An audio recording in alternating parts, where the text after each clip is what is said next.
Hi, everybody. Johanna Faries here from Activision Blizzard eSports.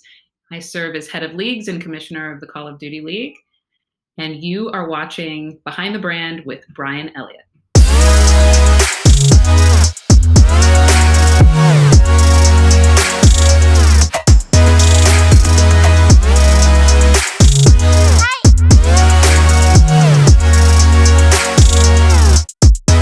Hey everyone, I'm Brian Elliott. Welcome to another edition of Behind the Brand. Johanna, welcome to the show. Thank you. It's great to be here. I usually ask my guests, how did you get this job? I was lucky. I worked in traditional sports at the NFL for well over 12 years, and I wore a lot of different hats there. So I got to see a lot of different angles around the business of football and the business of traditional sports generally.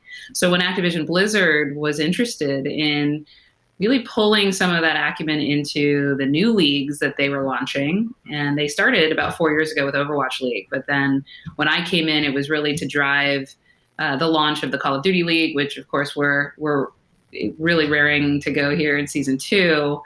It's about to really take shape in the coming weeks here. But, I got that call, and it was a really once in a lifetime opportunity for a sports executive to be able to take a white sheet of paper, think about what a new franchise global league looks like, and work with the best of the best in esports and gaming, and certainly traditional sports and traditional media to do something really new. That's awesome. So you came from the NFL. I did. Can we go back in the chronology a little bit and go back to young Johanna and what you aspired to be? What did you want to be when you grew up? What were you thinking about? I think I wanted to always be in sports, right? I was a multi-sport athlete, so I was definitely coming up the ranks as an athlete on the field of play. What was your sport? I specialized in soccer and basketball mostly, but I swam, I did track and field, I did martial arts. Where would you play on the soccer field? It's like one of those things I can sort of look into a person's soul based on where they played on the field. My soul. I'm a huge soccer player. You can see my Portugal. Love it. Yeah. Love it. What position?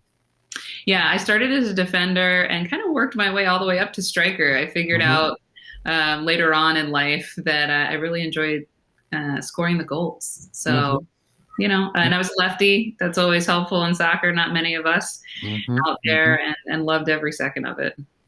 All right. That says a lot about you. I'm going to kind of take that as a metaphor. I'm going to set it aside.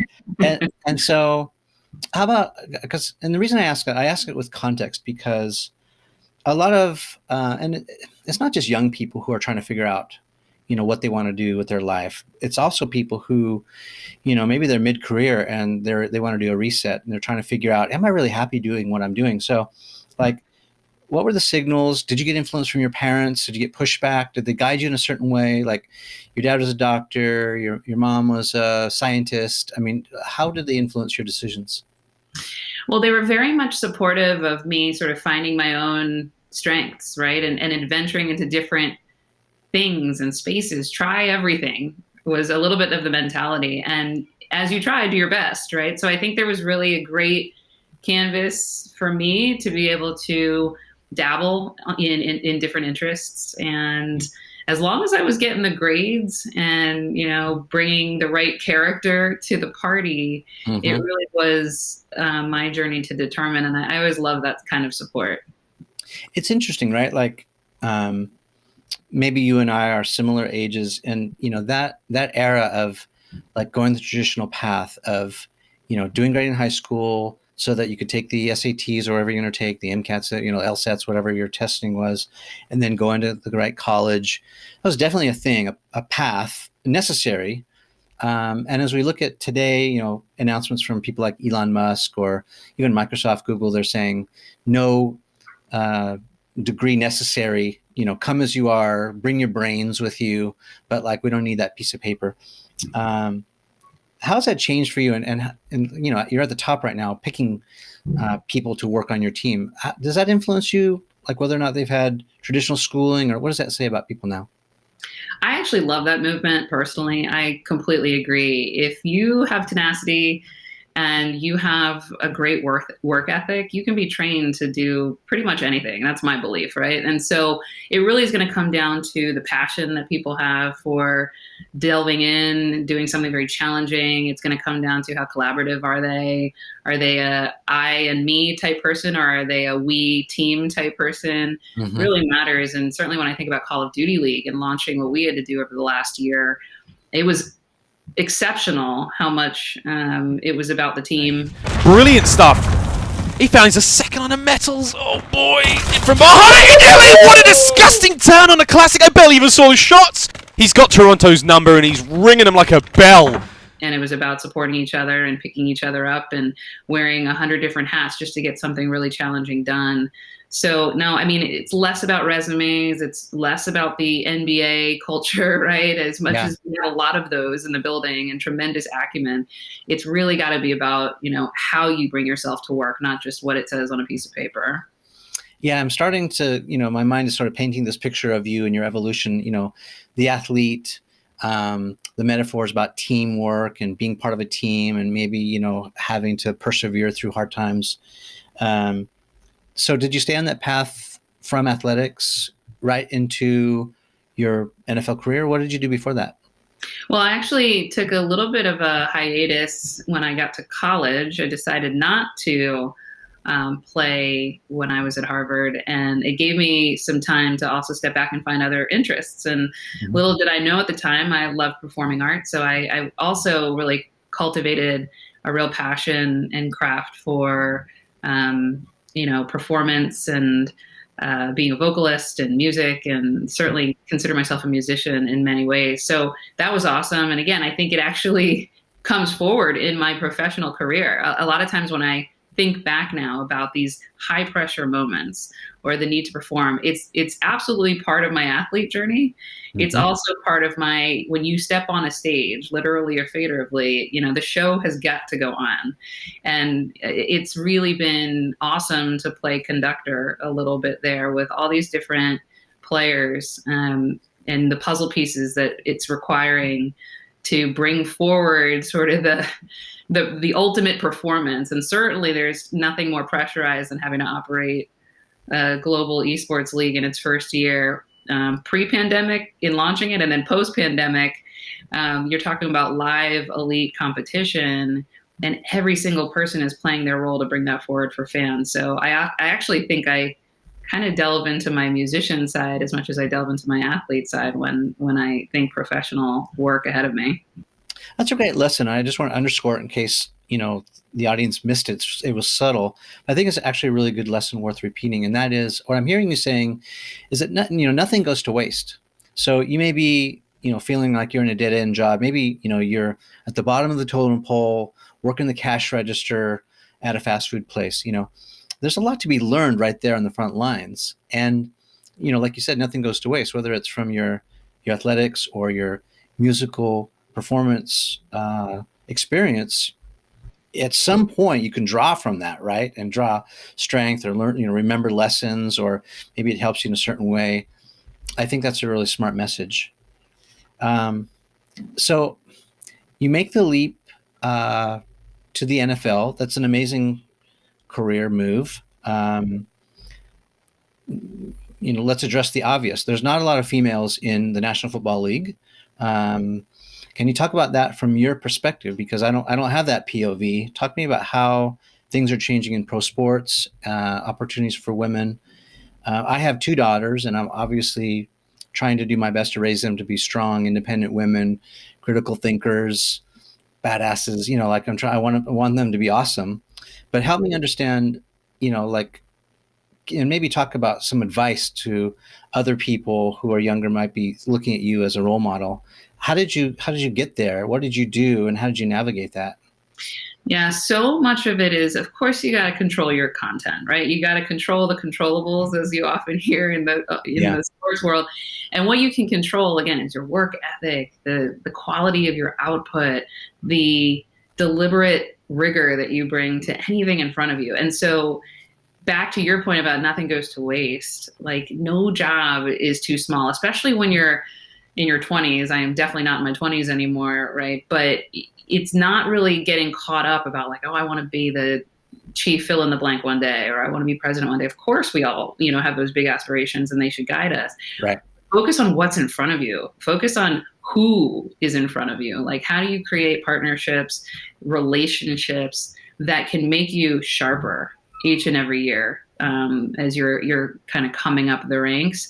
That has worked wonders for me personally, where I felt like I was having mentors, sponsors, cheerleaders, to help me get better, to be soundboards at every rank and file. And it really didn't matter if they were a man or if they were a woman. It really mattered that they brought a diverse range of experiences, a diverse range of perspectives. Sometimes you need wisdom and you just need to go to the well. Sometimes you just need, again, that cheerleader to say, hey, you know what? It's all good. You can get back out there next time, and here are things that, maybe are blind spots, and that that's coming from a place of support. So really tapping into that, but also I call it the bricklaying piece of advice that has worked well for me is, instead of getting too tripped up on where I want to be 15 years from now and obsessing over that, sometimes the bigger opportunities can manifest because you're really focused on making the most of it the next 12 months or the next 24. So let me just play the other side of it, because I've been there too in my career when I worked for a big company. We talked off camera that I was at the studios. It can be difficult sometimes. You're trying to find a champion or a mentor. Mentors are harder to find. I mean, really what you need is a champion, someone who will see the value in you if, they're above you and you're starting down here. How do you get buy-in? Give me some specific tactical kind of stuff that maybe you did to win people over, because in my experience, sometimes you meet those people who are very intimidated by you. And I can just tell, just talking to you in just the first few minutes, you're a go-getter. I mean, if you're an athlete like I was, I'm sure you're ambitious. You're even fighting for your position. You're competing against 2 or 3 other people maybe for that spot. And if you're smart, like it sounds like you are also smart, you're like the full package. I would bet someone who's up here might be a little bit like, oof, I don't want to give Johanna too much because she might slide in and take my spot. So how did you win over people, and how did you get these champions to help you get to the next level? Yeah, it's such a good insight. I mean, there are those dynamics, certainly. And if you're really focused on the EQ part of the job in addition to the IQ part of the job, you can weed that out pretty quickly. You can tell when someone maybe is not totally for you and all that. We all have that. That's just part of life, right? It's part of corporate America, but it's part of anywhere. But the vast majority of people, I would argue, want to collaborate. They want to recognize how 1 + 1 = 3. They want to be able to say, hey, I'd love to pick your brain before I go into this big pitch or this big meeting and dry run with you and have you poke holes in it. And if, that can be reciprocated down the line, like we're all better for it. I also underscore your point, though. There have been champions along the way for me. Again, men, women, all around the horn. Sometimes who didn't even work at my company. Sometimes they were, third-party vendors, or they were apparel partners, or, different parts of the business, but they had a voice. And I think the ability to really bring attention and support really takes a little bit of courage. Mm-hmm. But when you find people who will take action on your behalf, who will speak about you even when you're not around, and know that you would do the same for them, like those are the relationships you want to enrich. Those are the relationships you can harness to really, I think, move quicker and more mindfully, knowing that you're not alone in the process. And frankly, you can't do it alone. I heard 2 good things I want to unpack a little bit further. I heard you say that I think we're gold. One is networking. Don't underestimate, if you're at the bottom or the middle, or even the top, like you always have to be connecting. I mean, networking is such an ugly word. I hate it, but it's connecting, right? It's creating relationships of trust from the top down and the bottom up and the middle out, right? It comes from all directions, because you're right. You need, if you're at the top, you need people on your team, You need the people in the trenches doing their thing. If you're the general. And the other thing I heard you say was to ask people for feedback, which I want to dig a little bit deeper on that. So what advice do you have for people who are afraid? It's sort of this imposter syndrome thing, right? Like, I don't want to admit my weaknesses or vulnerabilities or my ignorance in the subject. I don't want to admit when I'm wrong or make mistakes. I don't want you to see all of me, vulnerable like this. But how do you, aside from saying you have to be courageous, how do you suggest approaching that? It's so hard though, right? To admit that you don't know it all. Sure. One of my favorite, albeit cliche, phrases, because I just see it crop up so much in that dynamic that you're painting, is don't let perfect get in the way of the good. Mm-hmm. There is definitely this trap that go-getters or type A folks, or athletes in particular, right, where there's such a focus on performance and perfection and getting better constantly, you can sometimes fall into the trap of over obsessing weaknesses, first of all, instead of amplifying your strengths. And two, trying to be all things in every moment. And what happens inevitably is you fail. And then it makes it harder to recover and bounce back because you've put so much pressure on that trip up or that, missed moment or whatever it might be, and however we define those moments in time, to be able to let go. I've actually talked about this a lot in different dynamics, different forums, because you even see it play out sometimes across gender lines. You see it across age lines. It's just a really fascinating thing that you're talking to. That all said, being able to harness the power of letting go, like, what if that doesn't matter? Like, because it doesn't exist, like perfection doesn't exist. So if you just do away with that concept entirely and just say, what do I got to get done today? Who do I need help from? How do I help them? We're all in this together. Like, it's really not actually about me. It's about the work, and it's about the challenge, and it's about the company. And you kind of get to the end of yourself on that. It's really freeing. Because then you're just going to expect good moments and bad moments, and it's okay. It's all good. You can move on and get better, and not kind of fall apart in the pursuit of perfection. So that would be what I would say to that dynamic. I love that advice. If I could add my 2 cents, I learned a couple really awesome things. One, we were talking again off camera about NFL QB Russell Wilson, and I had to ask him. I said, Russ, there you were, playing Tom Brady, a minute left in the game. You're on the 1 yard line. Pete Carroll calls this unorthodox play for you to throw the ball. You had beast mode, running back. You could have just run that thing into the end zone. You had your second Super Bowl win right there. And Pete calls that play, and you throw the pick, and you lost the game. Just like that. Like, slipped right through your fingers. You had it. How did you feel? He's like, you know what? That was rough. But I said to myself, all right, I learned from it, and I'm not going to do that again. And now we're on to the next one. Just like that. I was like, whoa, how did you do that? And I even saw that. I had the pleasure of seeing that go down live when I worked at the NFL, and I was there. And I just remember, everyone in the stadium had the same sense of shock. And no matter what side you were on, you were just like, I can't believe this happened. I can't believe what just happened. Yeah. But that bounce back ability piece is what you're talking about, right? It's like when we talk now about grit and resilience, it's like embrace that that's going to happen. And certainly if you're going to, I should say it this way. Certainly, if you're going to attempt to do really difficult things and do them consistently, like win back-to-back Super Bowls, for example, the likelihood that you're going to be perfect as the challenge gets harder diminishes, right? And so it's also a little bit about the harder you really try to put your best foot forward, sometimes the chips will fall your way, sometimes they won't. Embracing that part of the journey, and to Russ's point, figuring out how you get back on the field and just get better from it. I think that's all part of it. Yeah, and I love that thought. I'll stay on just a little bit longer, which is now if you're, someone who's younger looking at someone like you and going, man, I want her job someday, don't expect that to be easy either, or a quick journey. Like, you got to pay your dues. You got to show what you're worth. Sometimes it's going to work out, other times it won't. Look at these.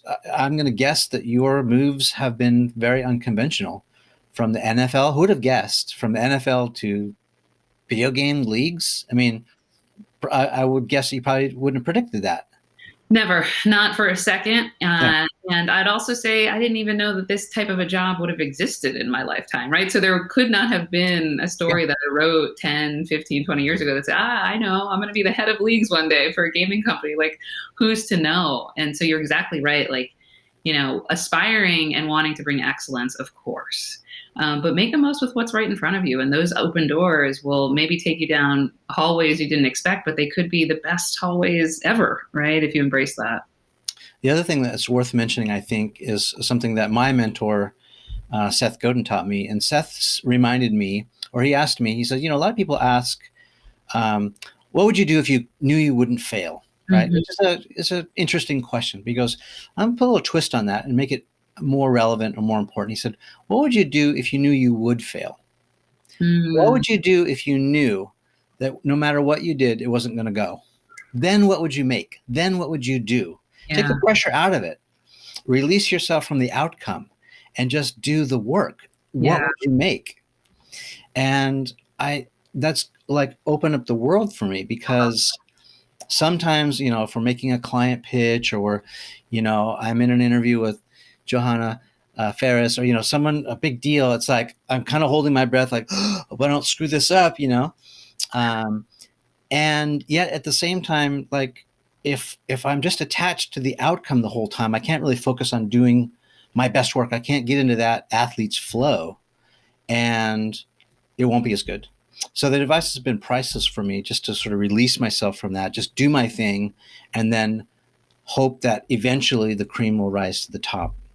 Yeah, I love it. And even just to bring it back again to my own journey and the role that I've had, even since being here for the last 2 years, like, it was 100% about, whoa, I don't know if this rocket is going to go or when, like this was not inheriting something that already was, done and dusted and polished and it's ready, just simply to be optimized. This didn't exist literally 18 months ago.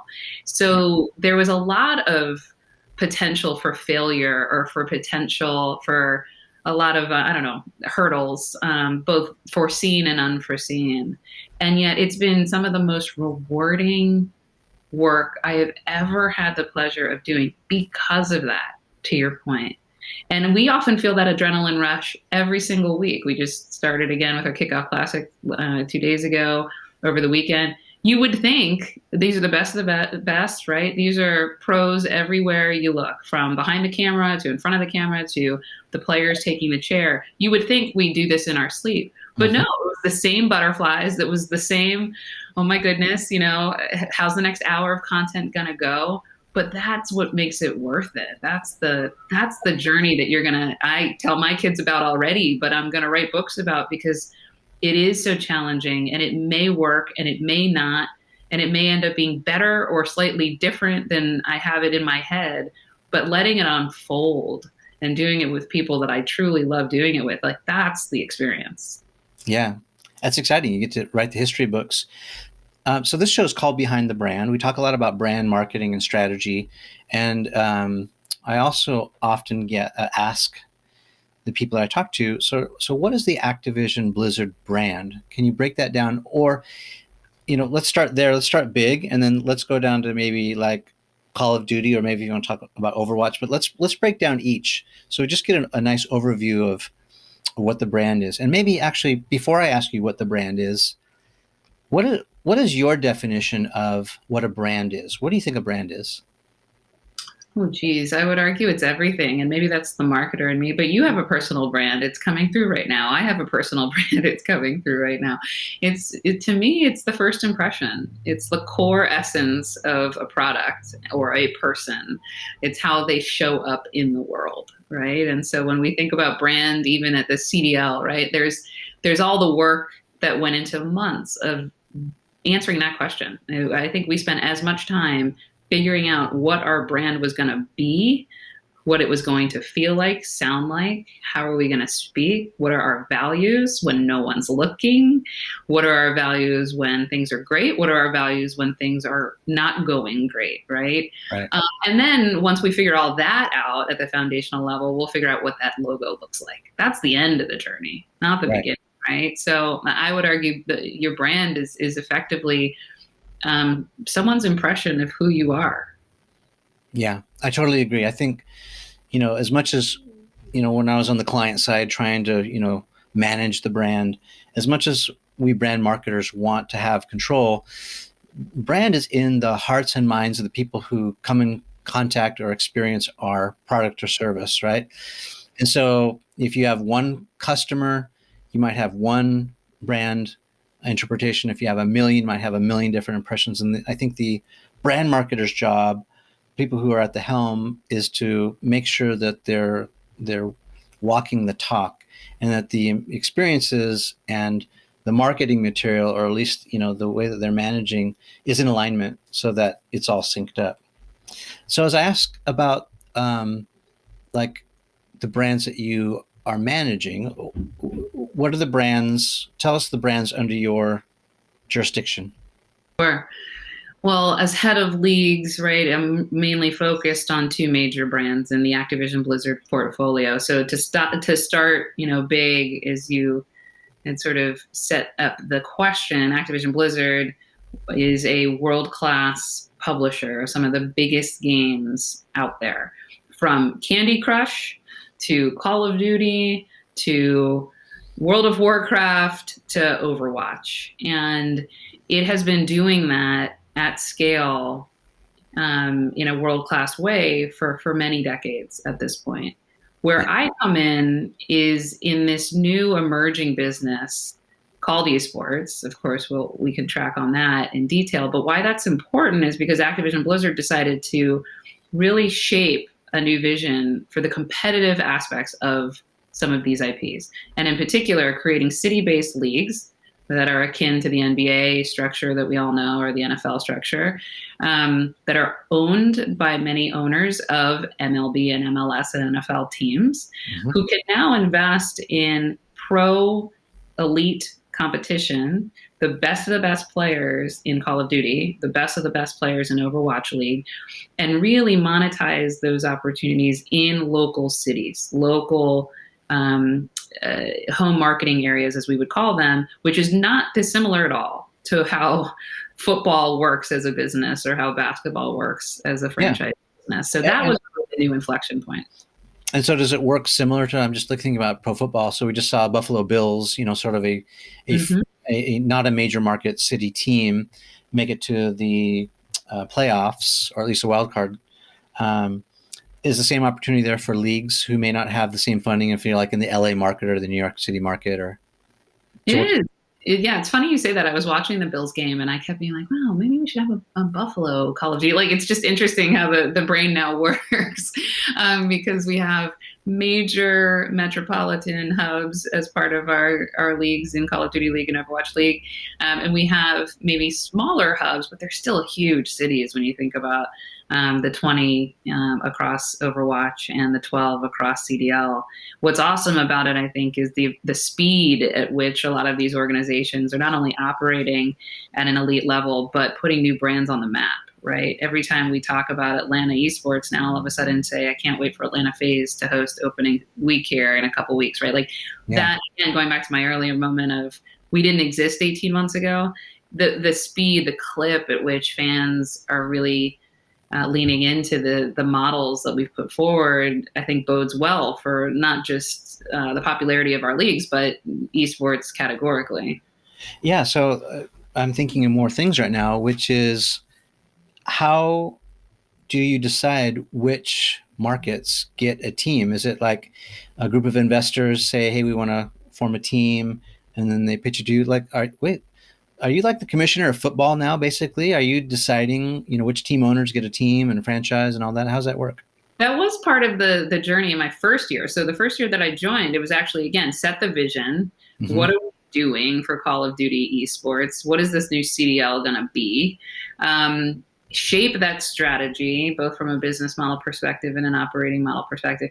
And then the following 6 months, give or take, was selling in those franchises. So well before we launched, it was really that setting of the table. And yeah, we were able to engage some of the highest profile ownership groups, again, in both traditional and esports spaces, all of whom bought into this vision early on to say, yep, Call of Duty League's going to do something really big here, standing on the shoulders of, going back to your point about brand, one of the biggest brands in all of entertainment, let alone gaming. How did you do, let's talk about the strategy for a minute. So how did you come up with that strategy? Did you look at pro sports as a model of how to do it? How did you decide? I mean, because if you have too many teams in the NFL, it doesn't work. Yeah. If you have 1,000 teams, it's just like chaos. So how do you decide how many? What were you looking at as a model? Where'd you draw inspiration? We liked the number 12, partly because that's where Overwatch League had started in its first year and saw great success with that number. It felt not too big, not too small. And we also thought a little bit about the where. Where is the franchise dominant as a game and the engagement quite high in major hubs around the world? So we actually said we'd love to be able to come out of the gate selling to the right ownership groups with the right ownership profile and capabilities in North America and Western Europe. So we were able to achieve that, again, over the course of give or take 6 to 8 months. And they've been on this ride, with us, launching both the Call of Duty League vision, but their own vision in their respective markets. So it sounds like you looked at your analytics, where people were playing the most, the biggest engagement. You sort of reverse engineered the process and said, all right, these 12 markets are the highest, ranked 1 through 12. Let's start there. Is that what you did? Yeah, to a degree. We also saw a lot of interest organically because several of our ownership groups in CDL already had purchased an Overwatch League team. So in many ways, we sort of knew there were maybe a select few who were ready to rock here and wanted to diversify the portfolio. So there was a little bit of analytics going into as well the profiles of these orgs. How ready are they? In addition to the consumer analytics that you're talking about from a player-based perspective. And those two dovetailed pretty efficiently into saying, okay, we know who we want to work with, we know what it's going to require for them to get in this league, and we know where we need to stand these teams up. Yeah, smart sales 101, right? I mean, it's a lot easier to sell to an existing client than it is to find a brand new client. It is, but we also got new ones in, right? And they could be more top notch. Minnesota comes to mind, for example, and certainly our London team, two of the most beloved brands who, for the first time ever, were investing in our city-based leagues with CDL. So you've got the Royal Ravens in London and everyone at the Rect global organization, amazing people, really putting London in a great position to dominate esports and culture across the pond. And then you've got, the Wilfs, who are owners of the Minnesota Vikings, really putting their stake in the ground with esports in Minnesota and the Minnesota Rockers. So we love the new fresh blood that's come to the table in addition to, familiar faces from Overwatch. Well, yeah, I mean, it's obvious now how your former life experience is now coming in, in handy. Let's just say, all your knowledge of, how the NFL works and the dynamics of the teams, whether it's the structuring or the marketing. It's very clear now. It doesn't seem like such a delta between jumping from NFL into game, leagues, online gaming. At least it doesn't to me. It's very clear. I get it. Very smart of you to recognize that, and also very smart of Activision Blizzard to tap you for this job, because it sounds like you got the stuff. It's been fun. And going back to your point on the road to your North Star professionally can sometimes be a major zigzag of unexpected twists and turns. On paper, I thought I was going to be at the NFL forever. I mean, I love the sport. I love the organization. I loved my time there in every way. To think on paper, yep, I'm going to tear that one up and draw up a new play in gaming in a place that I am not as familiar, much more of a casual engager, move my family across the country. Like everything about it was new. The NFL got beat up, with social justice and sort of the biggest civil rights movement in my lifetime, at least. A lot of major issues. What do you think are the lessons you learned coming from there into, this new position that you can maybe avoid some of those pitfalls? The other thing that I think Hey, Noah, I need you to be quiet. Sorry. No. I don't mean to interrupt you. I'm trying to make sure it doesn't come up. Hold on. Not at all. The other thing I think pro sports gets wrong is it's almost like they don't want to share or make their content accessible to fans. Like, if someone posts something on Instagram at a Major League Baseball game, you get sued or, there's all this really intimidating language. And I saw, I think it was Ryan Wyatt tweet something today, who's at YouTube, about the partnership between Call of Duty and YouTube. Can you talk about that partnership at all? Yeah, Ryan's an amazing partner. Obviously, he grew up in the Call of Duty eSports system. He used to be a caster, so he knows it. He's lived it, and he's been an awesome collaborator on the journey here. When we launched almost a year ago to the day, announcing that we were going to be exclusive on YouTube and airing our live matches there. So we announced that we're going to offer account linking. And to your listeners, if that went over some heads, it effectively just means it's a lot more seamless to now not only tune in and see the great content that we're airing on YouTube, but also be able to earn in-game rewards in a seamless way by linking accounts between a YouTube subscription and the accounts in our Activision Call of Duty space. So it's huge, right? From a gamer culture perspective, to be able to earn while watching is a fundamental strategy for growing engagement and driving value for our player base, and making sure that CDL isn't just great as a sport, but also great as a real value add to the gamer experience. Yeah. And so going back to that question of, pro sports has a long history, so they've earned the right to make a lot of mistakes along the way and stumble and fall and get beat up along the way. What are you going to take from their experience into what you're doing now to avoid some of this stuff that maybe they've gone off the tracks a little bit? Well, you learn a lot from those types of experiences. And by the way, we're going to have our own. We've had our own. I think a lot of it has been encapsulated in some of the principles you started this conversation with. Like, if you embrace that there are going to be moments in time that just you're on cloud nine, it's just the greatest feeling. Everything's working. Everyone's feeling it. And everything's pointing up and to the right. Awesome. And then there'll be times where something just breaks down, or a player isn't happy, or an ownership group isn't happy, and it's not perfect. The ability to take that as a sign of an opportunity to improve versus a sign of, oh, I got to put my head in the sand and run away from that. That to me has been a huge muscle that I feel like I've learned a lot from, both in my time at the NFL and my time here, is really listen and be ready for change, be ready to pivot, don't get too precious, don't get attached to legacy, don't get attached to we've always done it this way. 9 times out of 10, we've always done it this way. May not be the best end result, right, for the future. So I've really enjoyed being able to be a part of a company and a community that loves the feedback, and to the extent that we can continue to fix issues or get better really quickly, sometimes overnight, is a real signature feather in the cap, I think, for esports and for CDL in particular. So the YouTube partnership is an effort to really expand the audience or accessibility. I mean, the NFL has these network deals, and they're rich. That's how they make a lot of money. Do you ever see what you're doing go to the broadcast level?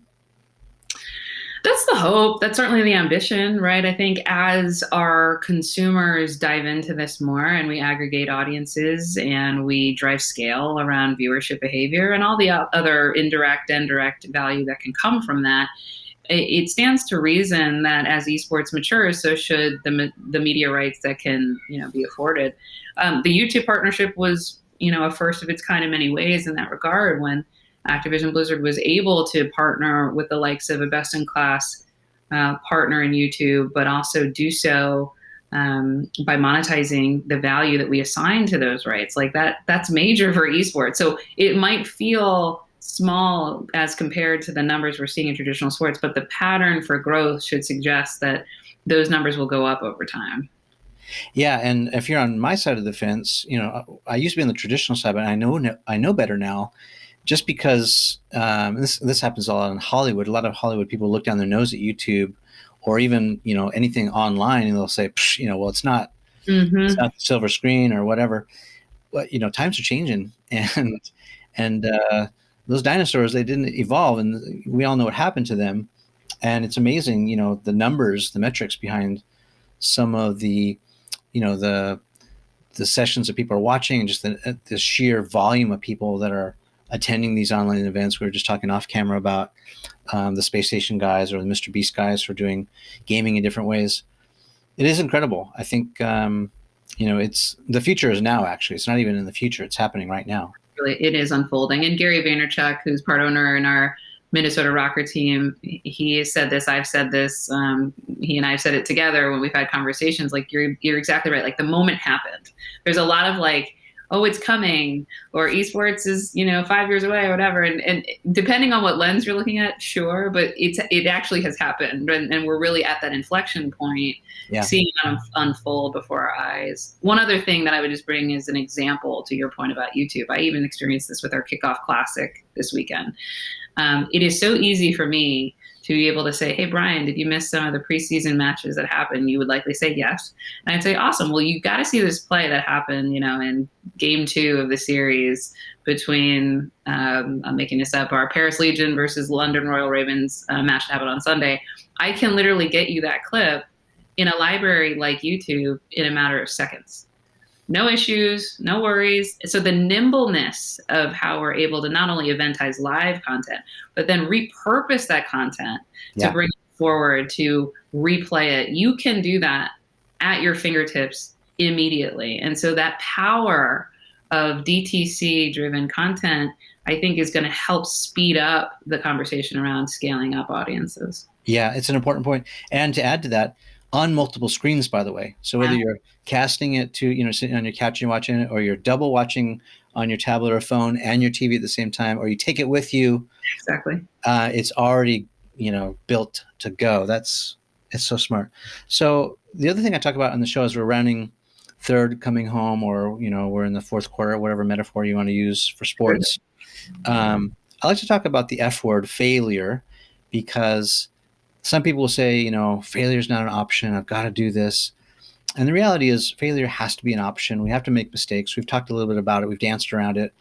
Can you tell me some specific examples where you have failed, you've made a mistake, and you've learned? And going back to that sentiment of, nothing goes to waste.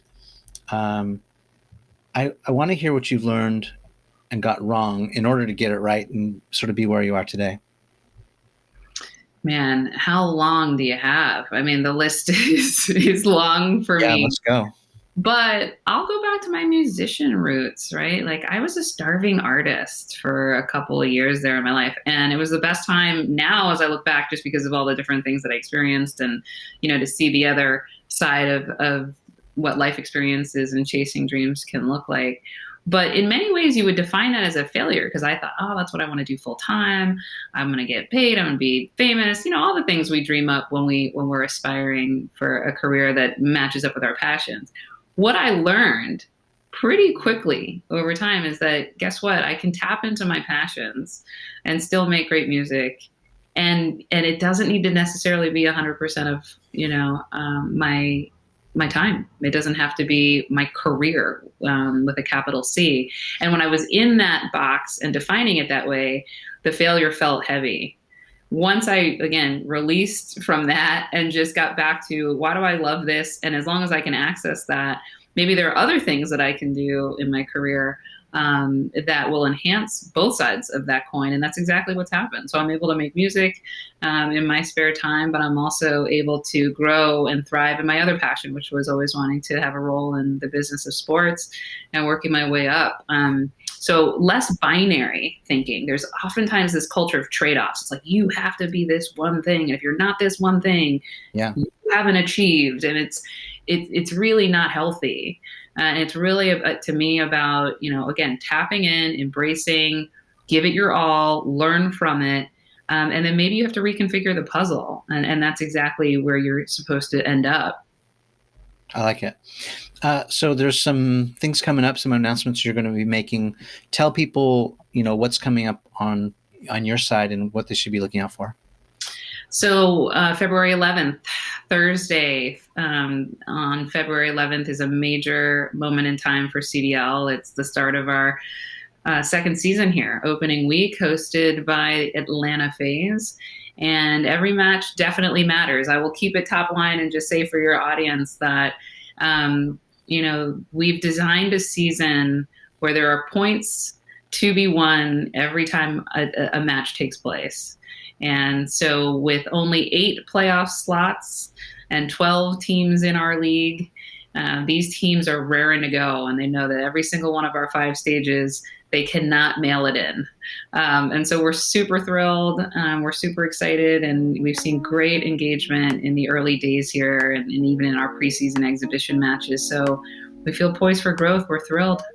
I mean, we were just sitting back, chopping it up, reminiscing about the good old days and all that. Tracking my roots, where I came from and where I'm going.